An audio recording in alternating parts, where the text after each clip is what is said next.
Engines!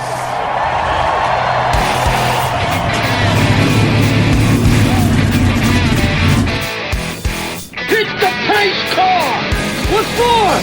Because you hit every other damn thing out there. I want you to be perfect. When I'm driving, I got a guy on the radio who talks to me. It's him. He talks to me. Well, I wanna be a race car driver. Pretty girls eating from my hand, yeah. Wanna live a life of fun and danger. No sweaty working for the man, alright. Well, I wanna be a firefighter. Cool-headed when the heat is on, yeah. Save a baby from the burning building. Take all the world's sleepless sun, alright. No, he didn't slam you, he didn't bump you, he didn't nudge you, he rubbed you. And rubbing, son, is racing. Hey race fans, welcome to the Hoobazoo Radio Network and welcome to Drafting the Circuits. My name is Frank Santoroski. I'll be your host for the next hour as we go over everything in racing for the past week and preview next week. Joining me in the studio is Mr. Gray Warren, Mr. Richard Youden, and Mr. Joey Barnes. Fellas, how we doing tonight? Good, thank you. Terrific. Good. All right. So we're coming out of a very interesting weekend of racing. We had NASCAR guys were at Bristol, and the Indycar guys were at Pocono. Our winners this week are Denny Hamlin in the Cup Series and Will Power in the Indycar Series. But let's start with this Pocono race at Indycar. Okay, this particular race has just really drawn out a lot of hyperbole, a lot of emotion, a lot of crazy comments, a lot of, it's like there's a lot of speculation with very little facts as the facts come in. But I mean, let's talk about the facts. Number one, Pocono is likely on the chopping block. You know, it's the races. They've lost ABC as the sponsor. The series is looking at Richmond. The track would like to stay. They hope to put on a good show. They had a good crowd. Then we have a first lap incident, 5-car shunt. We get Rosenquist up in the wall. The other cars involved are Takuma Sato, Rossi, Ryan Hunter-Ray, and James Hinchcliffe. So suddenly Pocono is too dangerous to race at.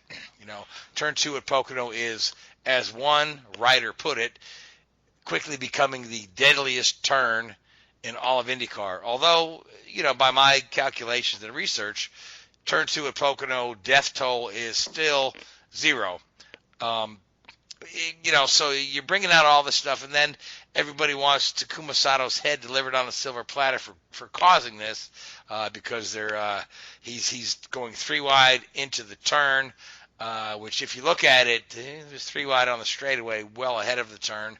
But and Takuma tries to defend himself on social media, and he gets crucified. And then, a day later or 2 days later, we're looking at more and more video evidence that maybe Takuma's not as bad as we thought he was.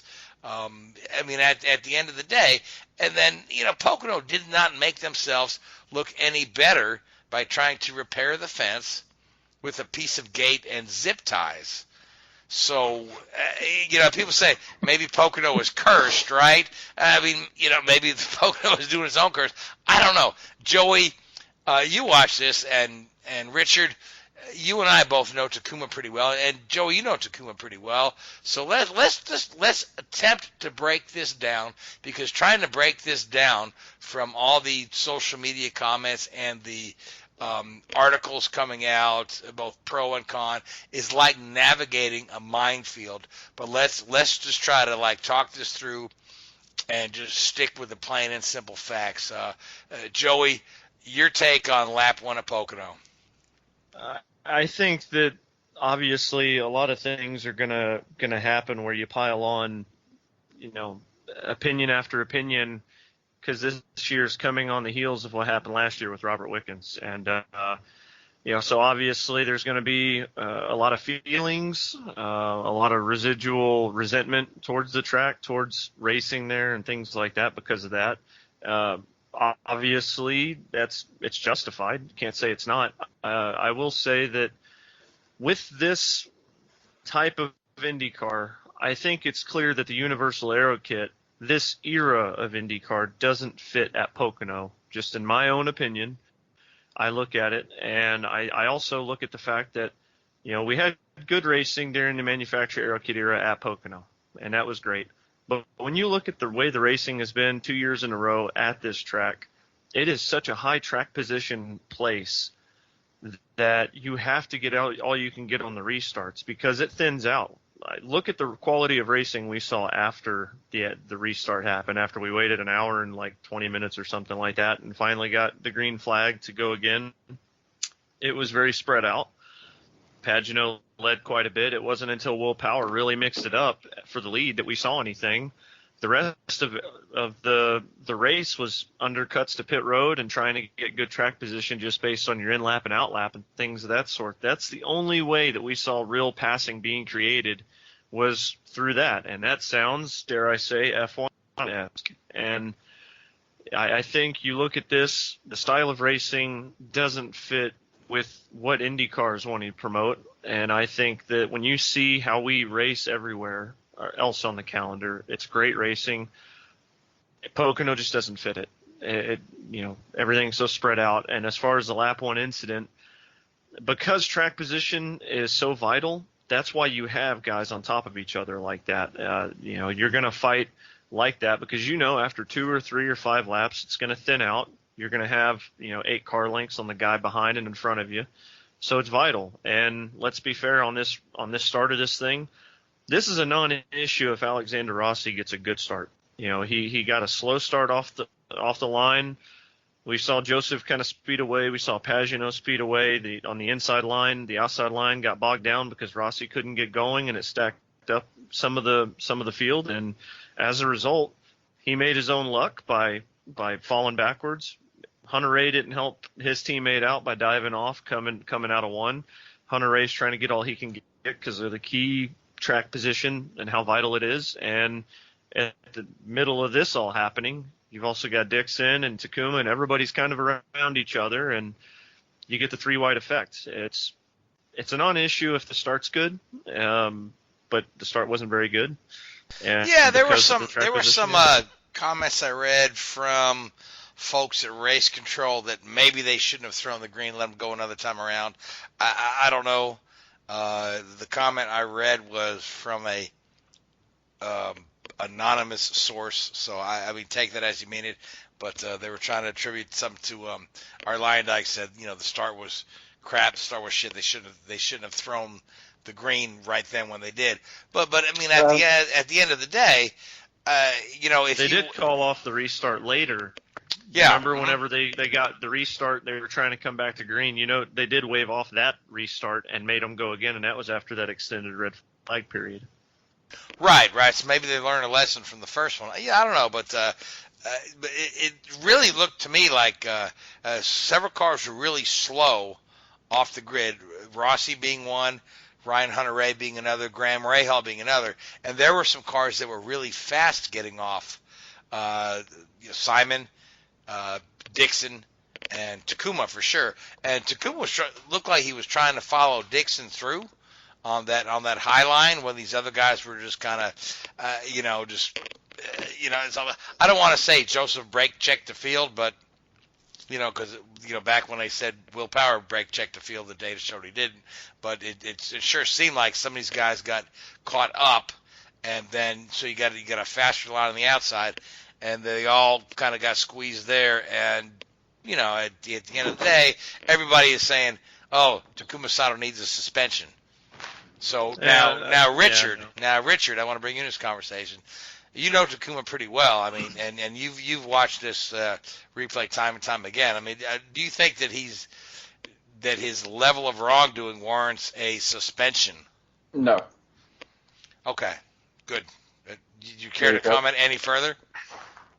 I mean, at the end of the day, it's racing. It's not, walking down a corridor holding a door open for somebody else. These guys are, some of the best in the world, and they're going to push the envelope. And the day that their drivers don't go for a gap that's there is the day they retire. And I find it very hard to believe that if the steering wheel was the other hands, as it were. The guys criticising Sada wouldn't have gone for the gap.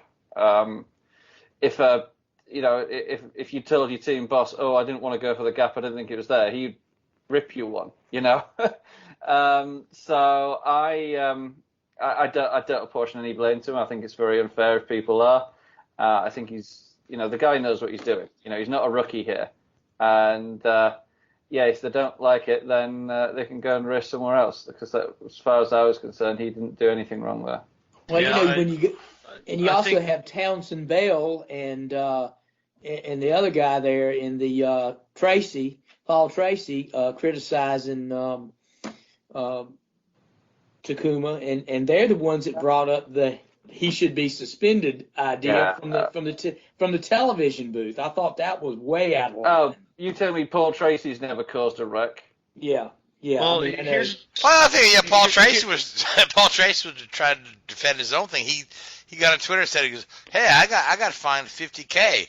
Why aren't you going after Takuma? I'm like, Paul, what you did 20 years ago in a car is not relevant to what's going on right now. Yeah. But I want to say there's so much. Joey, just give me one moment. There's so much of this emotion in here, right? And one of the first guys to send a tweet, right? And he probably sent it before the car stopped spinning, was Wickens, right? Robert Wickens sends this tweet that says, how many times are we going to go through this? And, the relationship between Pocono and IndyCar is toxic. And, I'm like, wow, what a knee-jerk reaction. And people will probably dislike me for saying this, but, I'm sorry. Robert Wickens has exactly one start at Pocono, right? His race lasted 7 laps, and the accident he was in was, somewhat caused by his own aggressive move on Hunter Ray.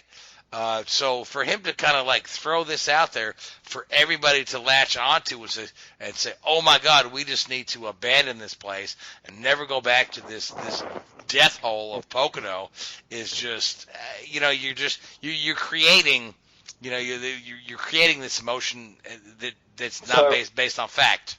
I just want to bring something up here. So, in the last, you take the last couple of years at Indy, we've had Bourdais break his hip, could have ended his career. You had James Hinchcliffe almost bleed out in the middle of the track, which could have been life-threatening. It was life-threatening. And we've had, one. Okay, I know Justin Wilson lost his life at Pocono, but that could have happened anywhere. That wasn't Pocono's fault. And obviously there's the Robert Wickens accident. Indy is just as dangerous as Pocono. Why aren't we calling for Indy to be scrapped as well then?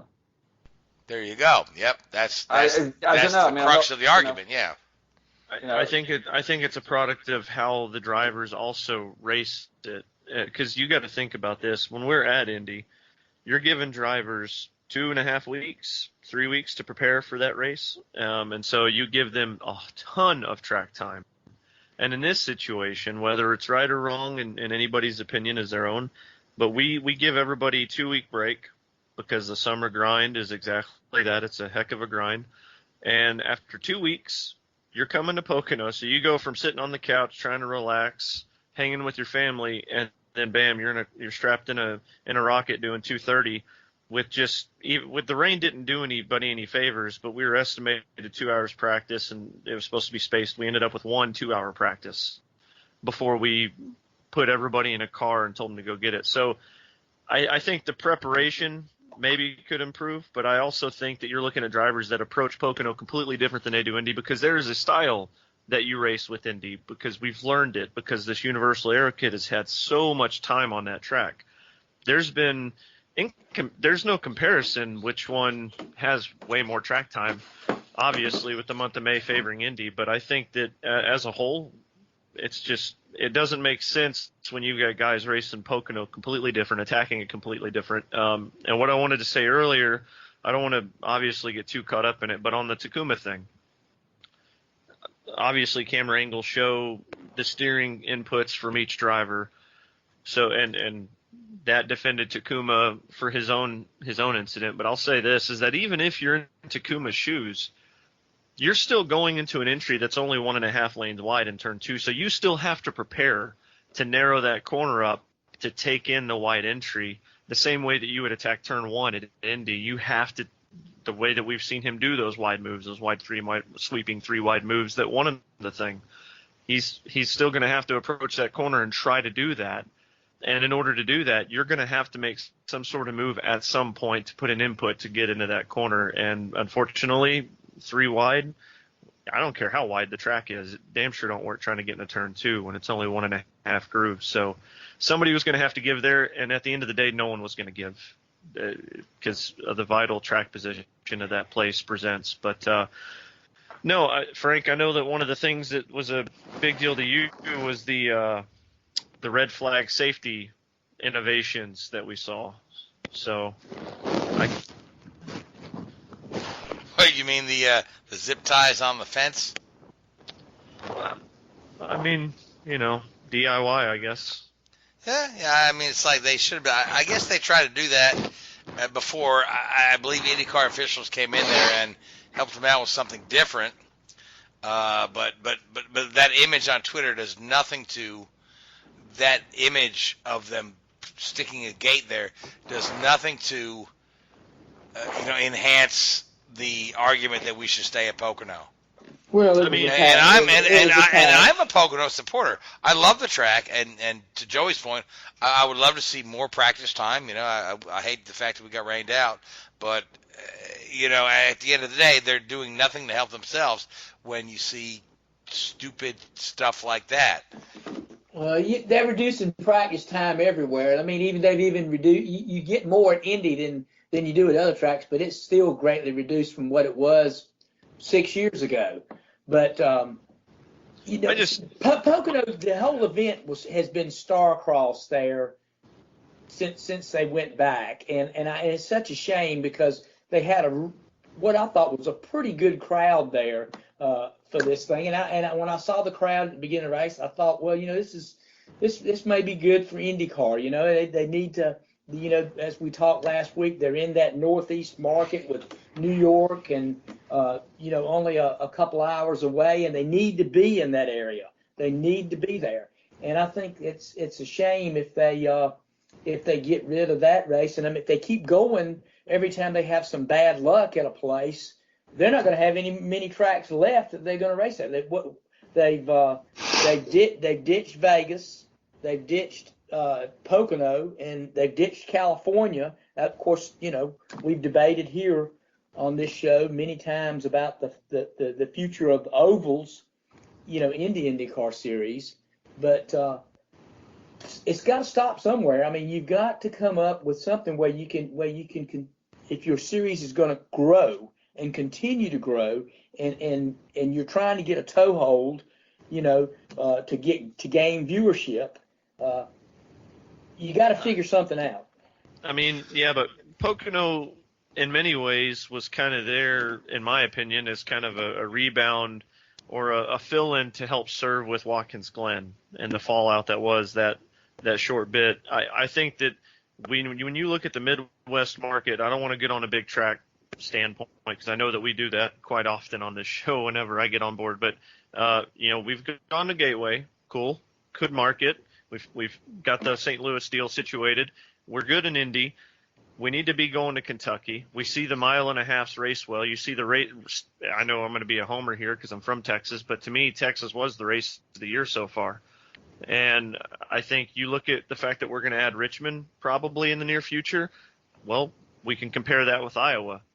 There's really not anything we can compare with Pocono, and it's really out in the boonies. It's kind of out in the middle of nowhere, and it's in many ways a little difficult for a lot of. I know it's close to a number of different major cities, but it's still not the easiest thing for everybody to get to.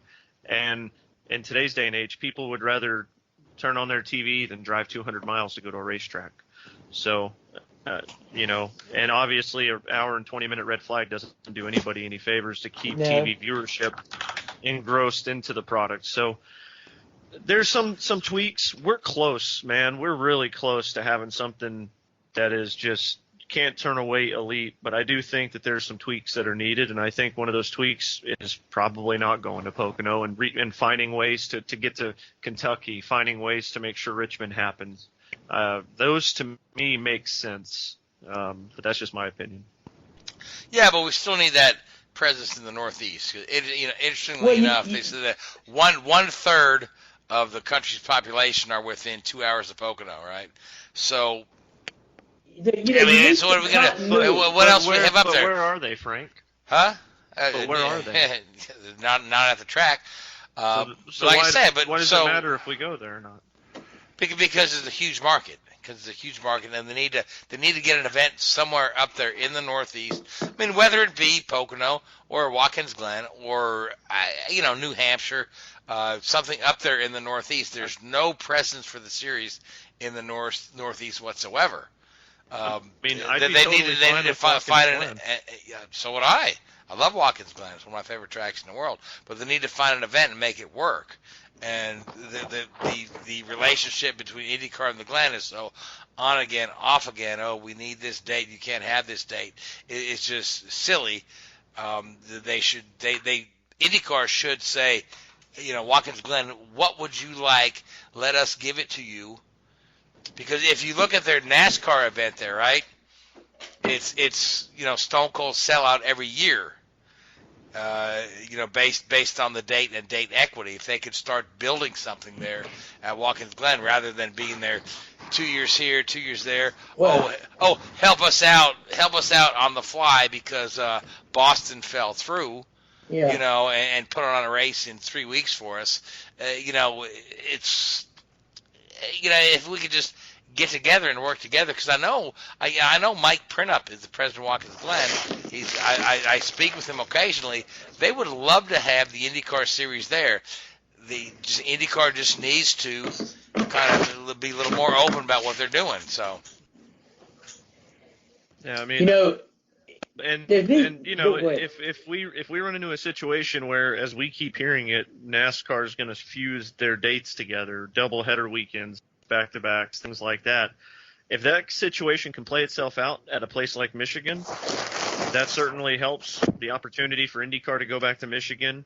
If there is an interest at all, the racing would obviously be pretty hairy, as we know from Fontana. But I think overall it's just a matter of making sure that we keep what we have for the most part, and you cut what you not cut, but you tweak what you need to tweak. And I think right now, I'm not negating that we don't need a place in the Northeast. My only thing is I don't care how big the market size is. If they're not going to go to the track, we just don't need to be there. And we saw an increase in certain things, but I think there's something to Richmond. I think there's something to going where the TV viewership is high on IndyCar. And if you look at the TV numbers, Richmond is certainly up in the top 5, top 8 of television markets that tune into IndyCar racing. And so to me, that makes sense. Yeah. But yeah. I think IndyCar needs to develop some continuity, because they're hit and miss. They used to have a presence in the Northwest, and they went away, and now they're going back to Portland. They used to have a presence in the Southwest, and now they don't have a presence really in the Southwest now, with Phoenix and California gone. They have nothing in the Southeast right now. Richmond could come back. Well, they've got Alabama. Well, yeah, Alabama. Homestead has come and gone. I just wish they could.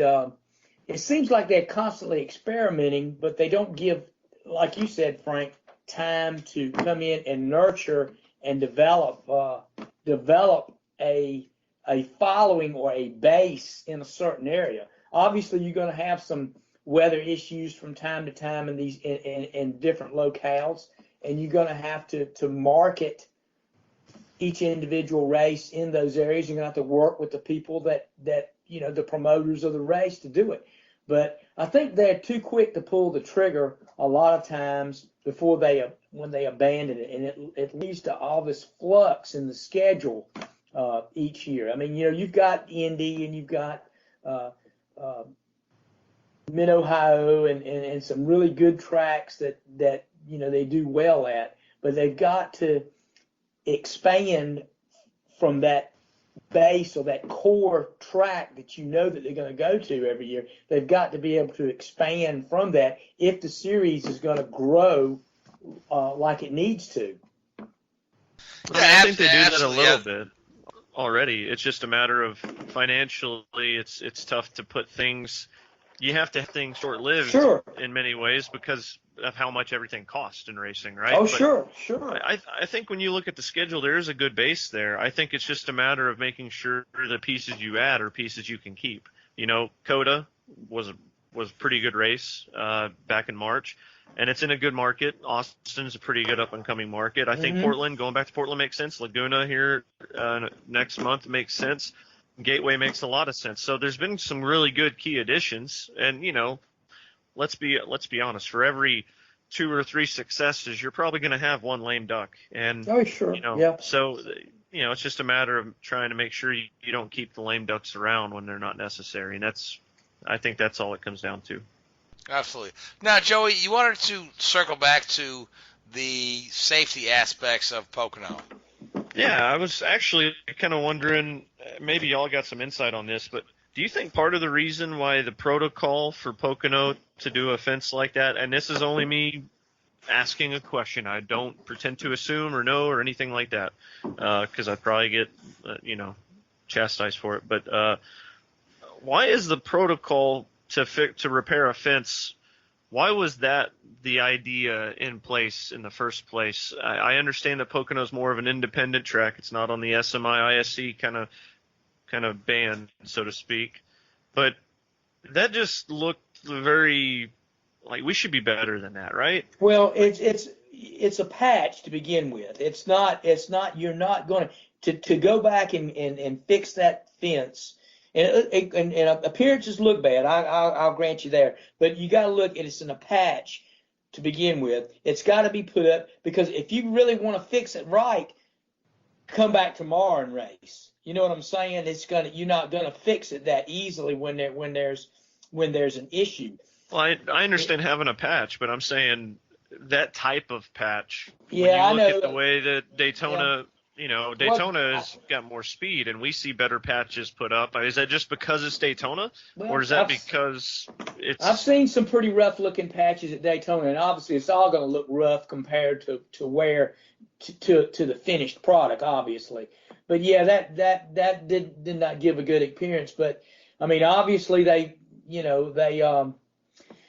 couldn't fix the fence like it completely needed to be, and you weren't going to do that unless you stop the race and, like I said, come back tomorrow. I don't know if there's an easy answer in that at all. It just seems that the IndyCar, by their nature, they get up in the air, they get airborne there, and they start shedding parts. And of course, part of that deal is open wheels get up in those fences, and that's what tears them apart. You see it from time to time in NASCAR every once in a while when one of the cars gets up in the fence on the high-speed tracks like Daytona. But it's few and far between. I don't know that you can have a complete system that is fail-safe or foolproof. They got to give a little bit, because if they don't, they're going to kill people. You know what I'm saying, in the cars. So they've got to dissipate a little bit to that point. But I don't know if there's an easy answer to that, Joey. I really don't. Yeah, I've read a lot of comments that said maybe the safety barrier on the backside of Pocono should be twice as high as on the front side, because number one, there's no grandstands there, right? So you're not blocking anybody's view. But we have seen cars get in the fence. I mean, Rosenqvist he rode the wall. He really did get in the fence, but he contacted the fence enough to damage it. Now Wickens year before certainly got in the fence and tore it up, and it tore his car up. But it's not a bad idea to make that safer barrier twice as high in the backside, because there's no grandstands there.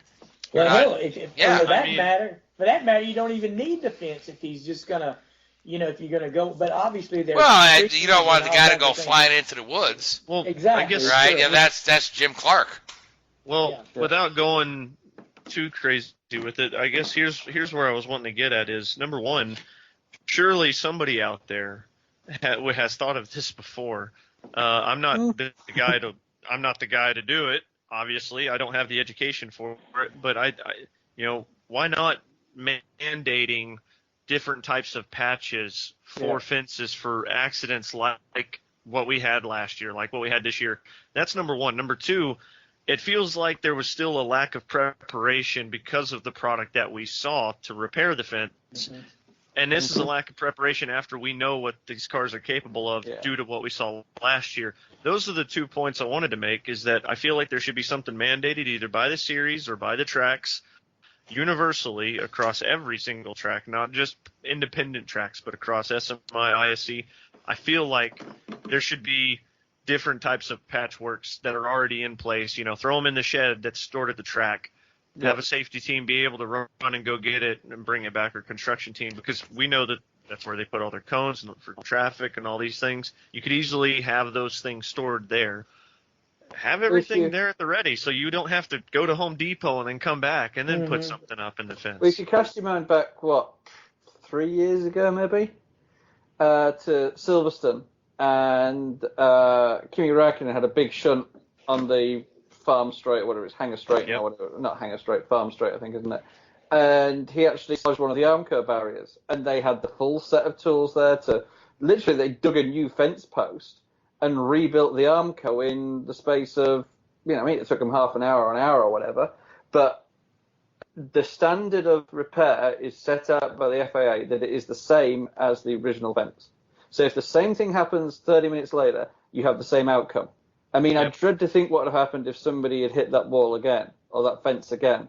They would have been, in the trees. There's no way that thing would have held up. Well, yeah, it had already been compromised. Takeaway from the whole week and all the issues. Not the fact there was the accident, because at the end of the day, racing is dangerous, and as much as we all like to sort of say it's not the case, people do turn up to watch racing for the accidents. It's just human nature. And it was the response to the accident in terms of the work they did on the track, and that's where Formula One has maybe got the lead.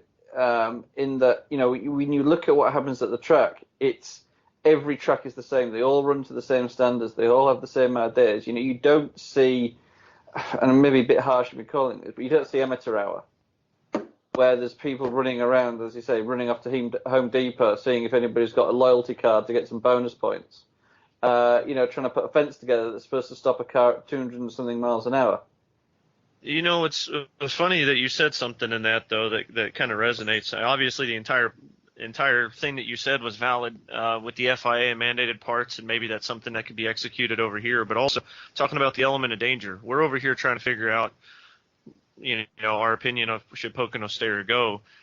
It's a very divided community right now, because you got people that want to see Pocono go, you got people that want to see it stay. And all of it's related to the element of danger of it. All of us are attracted to racing because of the element of danger. And like you said, Richard, we're going to keep tuning in because we want to know, how much on edge are these guys going to be. We don't want to see anybody get hurt. We don't want to see any fatalities and things like that. But we want to see these drivers in these cars tested. And, unfortunately, I think we've hit that point, though, Richard, where is Pocono a place that you want to keep seeing them be tested at, especially whenever you've got safety innovations that seem to be that. And that's kind of the reason why I'm okay with not going to Pocono, honestly. If that's what we get from that situation, I don't think that it's bad if we don't go back, because I want to go somewhere that's going to take care of our drivers. I want to go somewhere that's going to help take care of the fans just as much too. And it doesn't really feel like everything was quite as great in that situation. So then you also raised the question here. So if the drivers don't want to race, at these tracks, Mm-hmm. then nobody's holding. Look at Max Chilton. He's turned around and said, "No thanks, guys. That ain't for me." And it proved it right this weekend.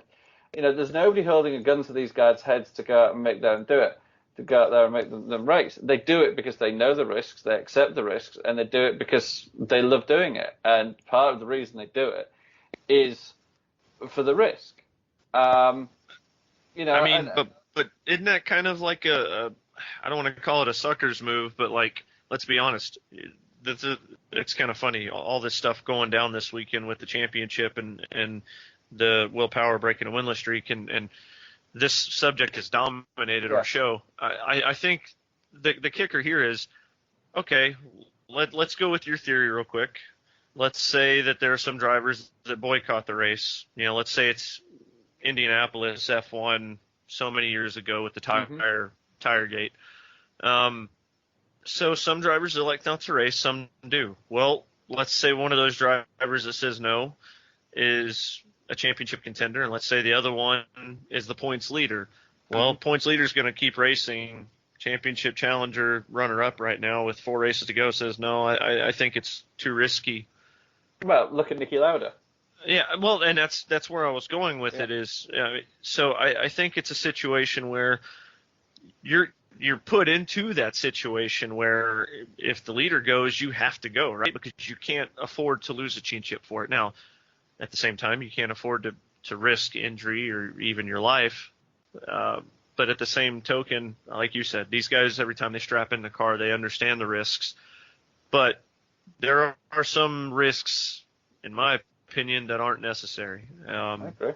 So I just feel like you're kind of forced to do it if you're battling for a championship. Like if Newgarden says, "Hey, I'm going," well, that kind of forces Dixon and Rossi and Pagenaud and everybody else that maybe is a little iffy about going. That kind of puts them in a situation where they have to.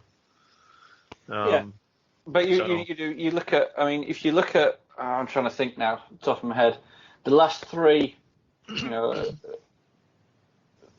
driver retirements, should we say, that have been caused by accidents at tracks. You obviously had, Dan Weldon and Justin Wilson tragically, and also you had Robert Wickens and Dario Franchitti.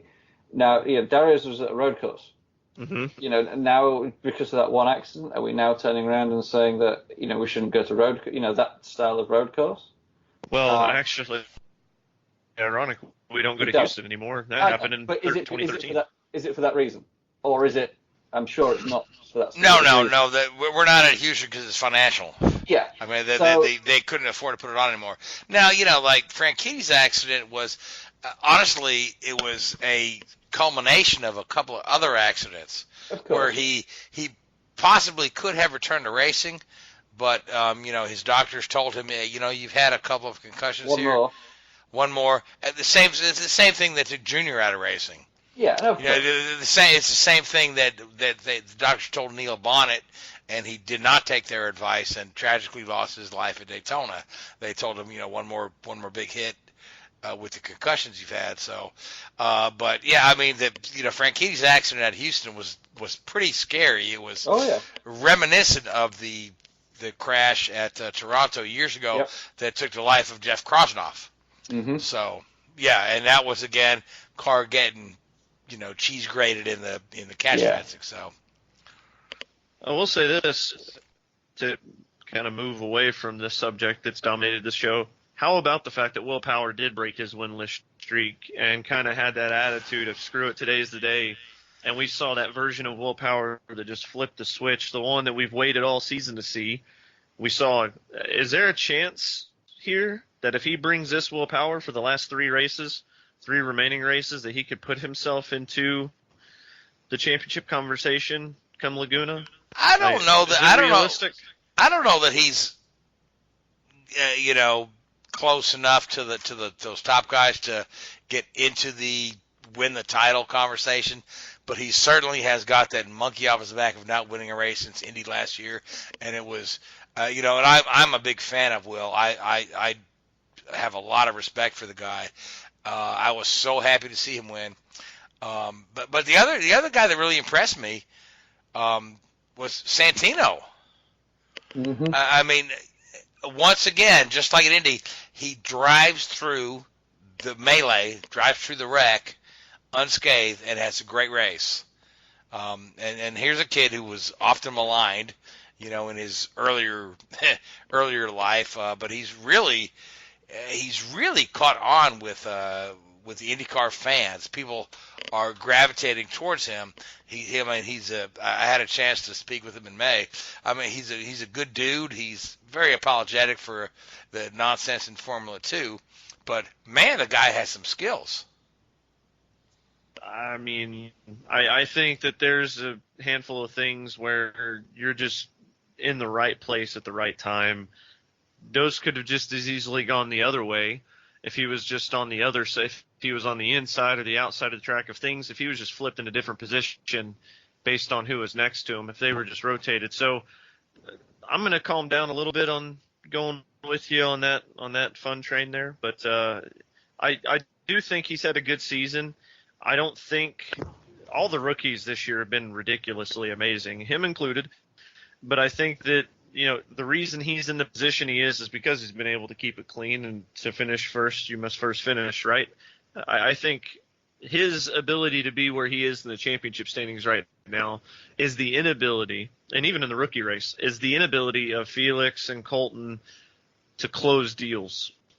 I think it just comes down to the fact that Colton for sure. I mean, he came so strong out of the box, winning at Coda, but. Yeah. The rest of the season has been, three-race drought that Felix had. I mean, let's not forget about St. Pete. He would have won the thing if not for getting kind of screwed on the undercut, so to speak. And he would have won in his debut race. So you look at that. You look at some of these races. Texas, Colton was ridiculous.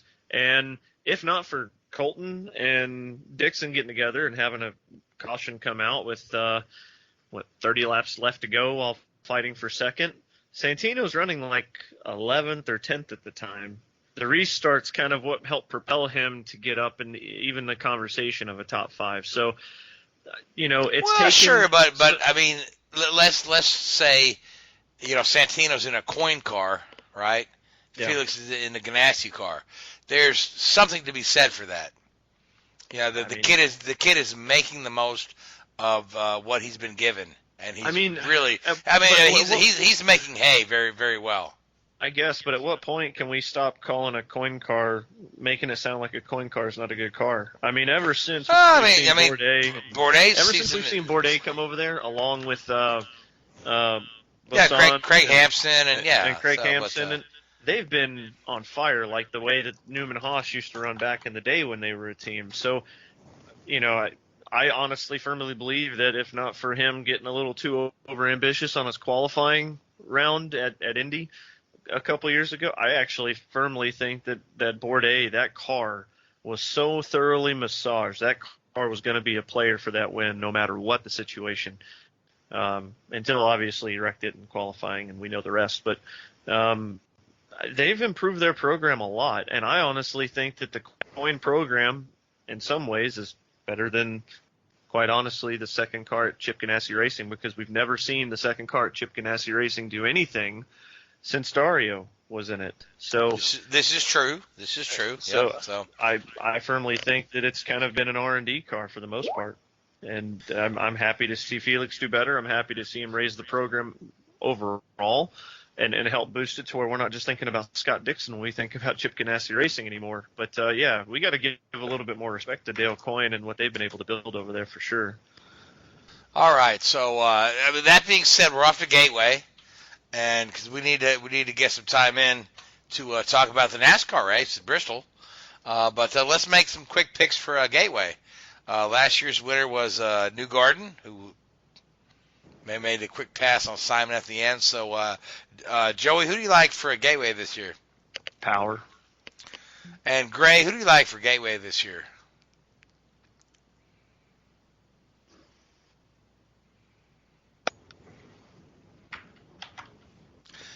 Richard, who do you like for Gateway? You go. All right. Gray, are you with me? Yeah, I'm with you. I'm sorry. You want to make a pick for Gateway? I was going to say Newgarden, but gosh, let's see. gonna rebound? Who's gonna be tough there? Oh gosh, I think a Penske car will win it. Pagano. Hasn't Penske won every oval race this year so far? Now you're gonna make me try to think about that. So, I mean, Indy, Texas, Iowa. Who won Iowa? Newgarden. Newgarden, Yeah, right? So you got that, and then you got obviously Pocono.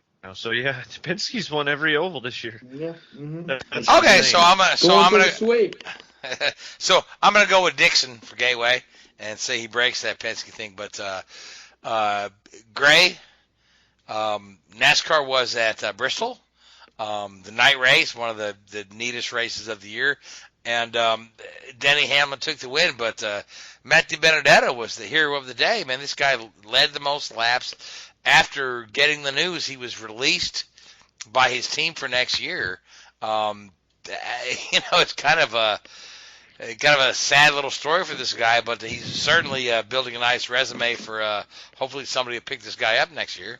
Well, he's auditioning every time he gets in the car now for a ride for next year, and of course he really helped his lot there with his performance at Bristol on Saturday night.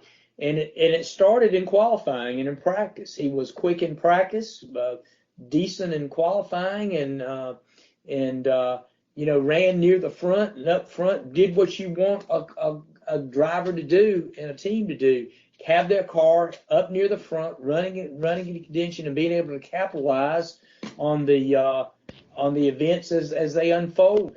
And he did that.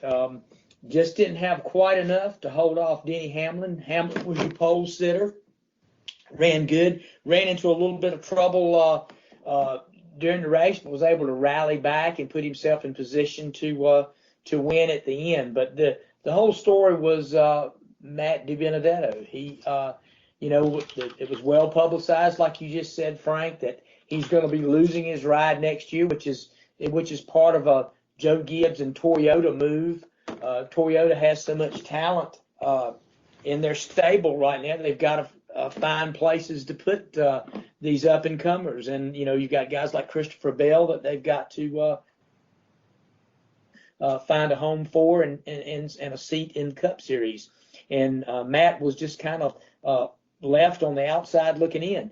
But like I said, he's auditioning every time he gets in the car the remainder of the year in that 95. And I'm thinking, he's got some car owners that are going to seriously look his way when it comes time to make decisions for next year. So I think Matt's gonna he's in a good place. He'll do well. Certainly proved he can run it. But Bristol was a good show for NASCAR. The crowds kind of came back to Bristol after a dismal showing there in the spring.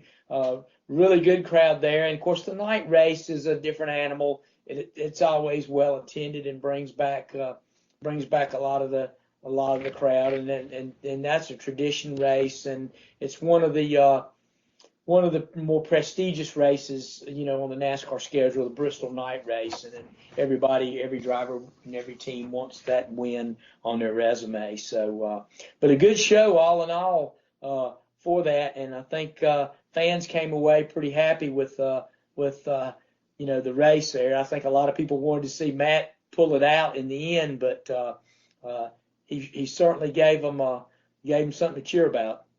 I got a quick question. Go right in there, Richard. So he's been a little bit under the radar. Is Denny Hamlin a serious championship contender? I think right now you would have to say he's got 4 wins on the season. Started off the year winning at Daytona. He's picked up wins all during the course of the year. So he's got 4 wins. He's right there with his teammates Truex and Kyle Busch. And I think if you had to say going into the playoffs today, yeah, I mean he's was close a few weeks back at New Hampshire. Could have easily had 5 wins there had he decided to take out Harvick there late in the race. But but he chose to race him a little bit clean and ended up taking a second place. But yeah, I think you'd have to say that Joe Gibbs team, one of those Joe Gibbs teams, they have to be the odds-on favorite to win it all. But you know, Yeah. Kyle's kind of fallen off a little bit. He hasn't he's had some good runs and had some bad luck kind of stymie some of his stuff. Truex has been pretty tough throughout the whole thing, and Denny's been right there. And you've got that's 12 wins between the three cars right now, sitting at that, getting with 2 races to go before we go into the playoffs. So yeah, I think you'd have to say any of those 3 would be favorites to win it all. Yeah, this is Denny coming off of a season last year where he went winless for the first time in a couple of years. So a nice rebound for Denny. But let's talk about the guys at the bottom. The chase bubble is getting smaller. We had Jimmy Johnson has now dropped 4 spots behind the bubble, and Boyer's outside the bubble. So and Suarez is outside. So who do you think is got a good shot of these guys on the outside looking in to kind of like sneak in there, or do you think we're just about done? Well, Jimmy hadn't shown speed all year long. He's had flashes of it from time to time, but you know, Darlington he's won there before. You know, and that's essentially what's going to have to happen for Jimmy to get in the chase. Now he's going to have to win Darlington or Indy, and he's won both tracks, and we know he can get it done there. Never say never. You know, he could squeak in with a win and move himself into position to get in. Pretty much you're looking at the same scenario for Boyer and Suarez needing to win. I think Newman, who's right there just above it, has done what he's needed to do the last few races, is just kind of be steady and bring home a decent finish to kind of garner points. And of course his competition has had trouble and has helped him. You know, Newman drew the ire of the fans, you know, for racing Matt DiBenedetto really hard there late in the race when DiBenedetto was coming up to lap him. But you got to look at Newman's position. You know, Newman didn't want another guy winning a race, because if that happened, you know, with the way the chips fall, that could have very easily bumped him out had he had trouble in the next 2 races. So you know, he's racing for his life, and he wasn't going to lay over and let another car come. And it's not his job to do that. His job is to race hard every lap, and he did that. So I think a lot of the blame that some of the fans putting on Newman, you know, we all know he's a tough pass. That's just his nature. But I think a lot of that blame was ill-founded. But well, yeah, when you look at it, yeah, if DiBenedetto wins the race, then that's one less spot in the chase. Exactly. Yeah, he's so right there on that bubble. So yeah. Newman knows what he's doing there. He's like, I'm not letting this guy ahead of me. Yeah. So good stuff. Good stuff.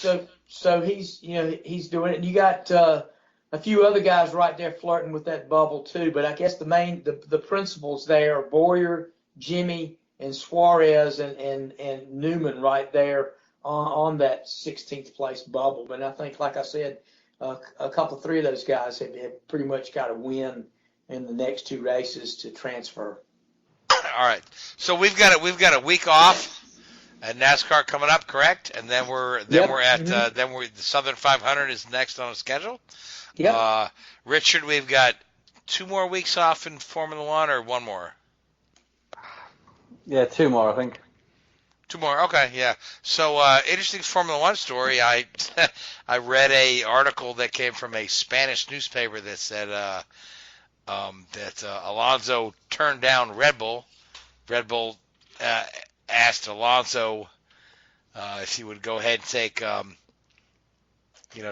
the seat from Pierre Gasly, and he told them no. Is there any credence to that, or is that just Spanish newspapers making up? It's probably Alonso liking the sound of his own voice again. Oh, okay, all right. I'm just wondering. So. I mean, it would, again, it's that sort of ultimate fan fantasy, isn't it? You know, but I can't. I just don't see it happening, unfortunately. Well, like I said, We'd all love to see it, I think, wouldn't we? But it was reported by one Spanish newspaper and nowhere else in the world, so I don't, think there's any credence to it. So we did see that show. It was 2007 McLaren, Richard. Oh, yeah, I know. Yeah. So, all right, guys, I believe we are just about out of time. So, so no picks for NASCAR next week. Formula One's off. Indy's going to be a gateway next week, but I want to thank you, Gray. I want to thank you, Joey. I want to thank you, Richard. I want to thank Who's the Radio Network. I want to thank iHeartRadio and Spreaker, and all you folks that listen to us week in and week out. Till next week, good night. WHOOBAZOO, that's Subaru.com. Enter website, enter website, enter website, enter website.